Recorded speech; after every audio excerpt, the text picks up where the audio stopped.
l'équipe dont je vous parlais tout à l'heure en introduction, qui a validé, sans exception, à la fois la mise en évidence des effets potentiellement délétères de l'exposition au téléphone et également validé la pertinence de la technologie, qui est en fait une biotechnologie qui va être proposée pour corriger les effets qu'on observe. Alors, laissez-moi juste vraiment rapidement présenter cette équipe. Paya, Messager, Fiorba, ils sont là ce soir.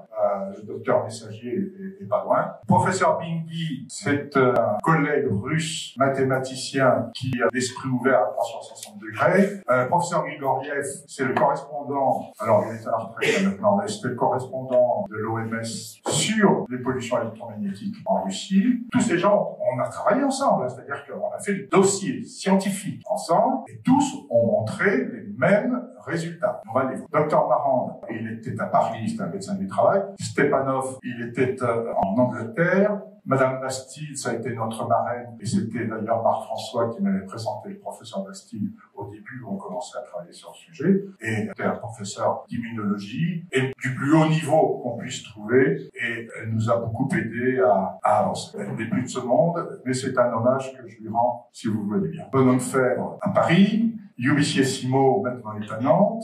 Madame Kammerert, elle nous a montré, Madame Kammerert, que les fourmis, lorsqu'elles sont exposées à un téléphone, ont les antennes qui se replient et puis se mettent sur le dos. Alors on a la vidéo de ça, c'est tout à fait étonnant. Et les fourmis ont aussi, on peut calculer leur trajet. Et une fourmi qui est dans la vie normale, elle a un trajet pendant tant de secondes, de temps de mètre, de temps centimètre. Et quand elle est soumise à, là c'était un émetteur Wi-Fi, c'était en Belgique, et quand elle est soumise à l'émetteur Wi-Fi, soit elle se met sur le dos, soit elle s'arrête.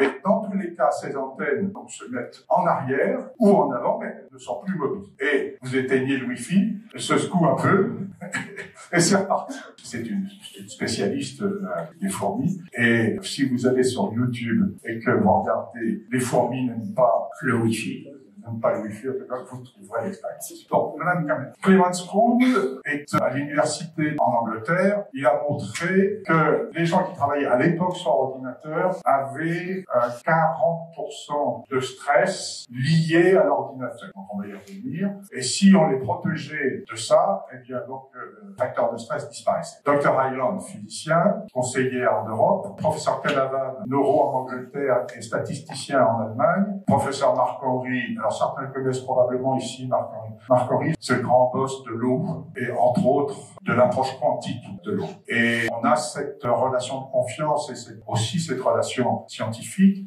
qui fait que Marc-Henri, lorsqu'il fait des conférences et qu'il parle des champs électromagnétiques, volontiers cite les compensateurs CMO que nos laboratoires produisent comme étant pour lui la solution à nos problèmes. Professeur Goodman, c'est une Américaine qui un jour, le 27 mars de ces plus l'année, m'appelle en disant Maurice, bon anniversaire, je viens de faire une expérimentation, c'est incroyable. Voilà. Et professeur Miata est un professeur d'ophtalmologie au Japon. Et là-haut, vous avez un prix Nobel avec le docteur Paya et moi-même à côté d'ailleurs. Le prix Nobel en question, vous le connaissez, c'est le professeur Montagnier, y compris à nouveau avec Marc-Henri et le docteur Paya. Ceci pour vous dire simplement que chaque personne ici présente a validé ce qu'on se dit.